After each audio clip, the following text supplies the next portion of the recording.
understand where they're coming from. But experience comes at any age, and when you're passionate about something in particular, you learn above your age on that thing, and you can share that wealth of knowledge with young people, reminding them that they can do it just like you.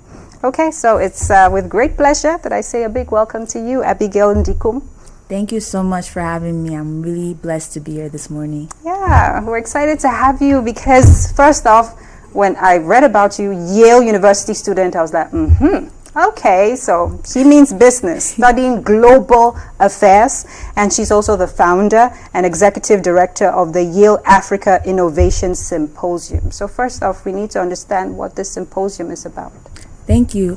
So the symposium came from my experience attending Harvard's Africa Business Conference and the other Ivy, Columbia University's Africa Economic Forum. And when I entered these spaces, I was just blessed with a new network. I mean, learning from industry professionals, gaining mentors from these spaces.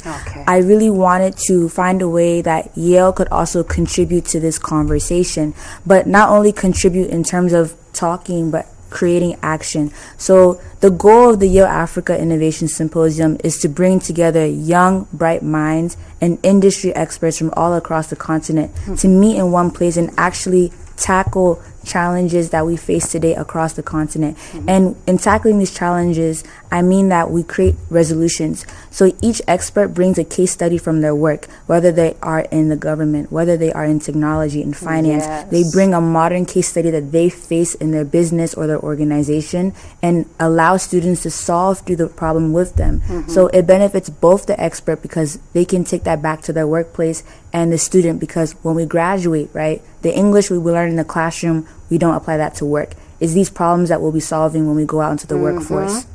That's beautiful, and it's in line with the theme of this edition of the Women's Day, Innovation and Technology for Gender Equality. What does that say to you? Because it's right what you do, exactly.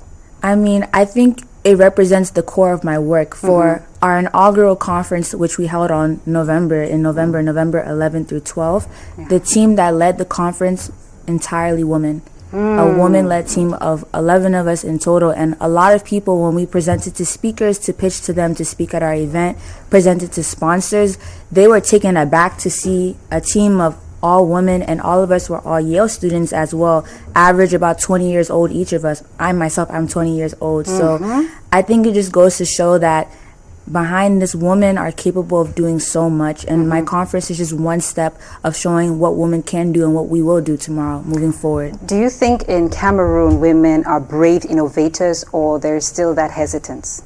We are brave innovators, but in different senses. I would say in Cameroon that we highlight. I mean, the woman who's selling in the market, you know, she's an innovator.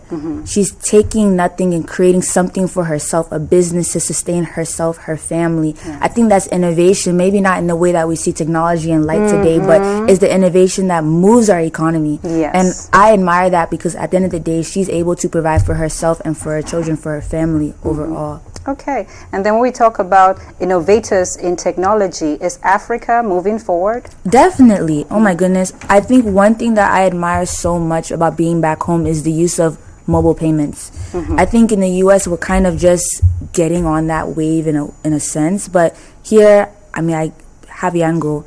I just leave the car, I give him my Momo number, and then I just send the money. That's it. In the U.S., is not to the same extent like that. And I think that we have such an untapped market that we're still growing, but the young generation needs to actually take hold of this and start running because it has so much potential. Yes, when you talk about the young generation, you're just 20.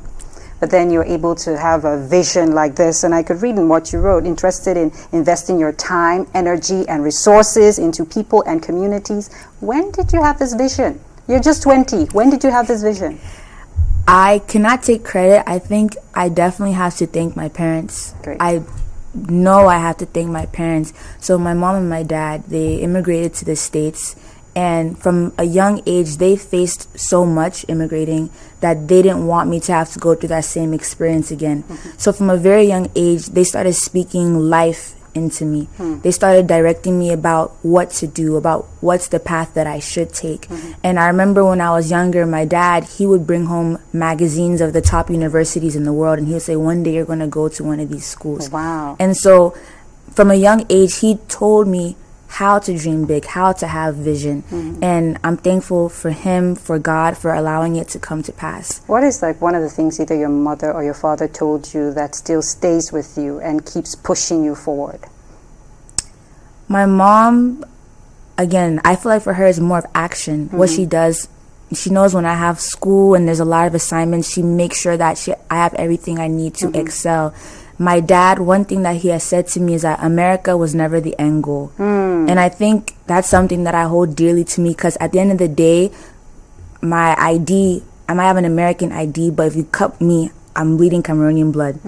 And for him, Cameroon is the place where he wants to make sure that we know where we're from and how we can give back to Cameroon, so we all develop together, so that people don't feel forced to leave the country to make something of themselves in the future, that people can be in Cameroon, can be born and raised and make it for themselves, and then even go out and show the world what we're capable of doing. So how do you motivate other young Cameroonians like you to break traditional boundaries? I would say in this life, you have to trust God and take risk. Doing my conference, that was a risk. I mean, I remember it was just an idea in my head. Then I had to make a team. Then I had to convince the team, right? Then we had to convince sponsors, because again, this wasn't, even though it has the name Yale behind it, students led the conference entirely. So we had to pitch and say why this is an event worthy investing in, because we were flying speakers straight from the continent. Right, we wanted people who are here facing the challenges that we want to talk about. It was a risk. I remember waking up almost every day with anxiety, thinking, "Is this going to happen?" And the month before the conference, I was like, "Did I sleep? Did I attend classes?" Like I was doing the work 24/7. But I'm really, really happy that at the end of the day, it came to pass, and that's because I took a risk and I had faith in God. So to young Cameroonians, I say, please, take a risk on yourself. No one else might take a risk on you, but if you take a risk in yourself, and even if you fail, at the end of the day, you've tried. You know what doesn't work, so when you go back, you don't repeat that same method again. You try something new, and you keep trying, because this life, you only live one time. You have to just try everything you can to make it the best that you can. See, I could listen to you all day. Thank you so much, Abigail. No, thank you for having me. It's really an honor. I know you'll be back here because I know you have plans, and this platform is yours to share your plans and inspire me and all the viewers, because sometimes people look at you because you're young and 20 and think you're only talking to people who are younger than you. Because of your passion and your sense of purpose and direction, you're inspiring people even twice your age. So thank you again. We thank God. Thank you. Yes. And happy Women's Day to you. Happy Women's Day to you. You are leading the game here. Thank you. And see that lady? She has loads more to share with us. Auntie Becky, you are welcome to Cameroon Feeling again and again. Thank you, Patience, for inviting me. I am just marveled. Yeah, I was going to ask you your thoughts. Abigail. Yes. And I take risk and trust God. Congratulations, young woman. Thank you so much, Ma. I appreciate it. I know you're going to learn a lot from Auntie Becky, so let me walk over to her. Right? Auntie Becky is a seasoned, she won't like this part, but award-winning journalist. She doesn't like to highlight that a whole lot. She's a songstress as well, a women's